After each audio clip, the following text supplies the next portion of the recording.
My name is Priscilla Maria Edu. I currently graduated from the Kwame Nkrumah University of Science and Technology with a BSc in Actuarial Science. I am currently unemployed, and then I saw this advertisement on LinkedIn and I decided to give it a try. So currently we are in the week 2 of the training, and so far I can say that I've been equipped with some basic knowledge in JavaScript and CSS and then HTML.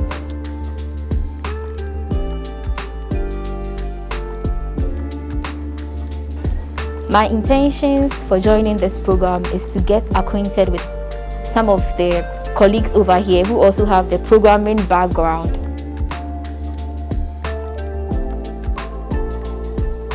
Also, after this 6 weeks of training, I intend to be a full stack web developer to be able to make websites and then apps for people.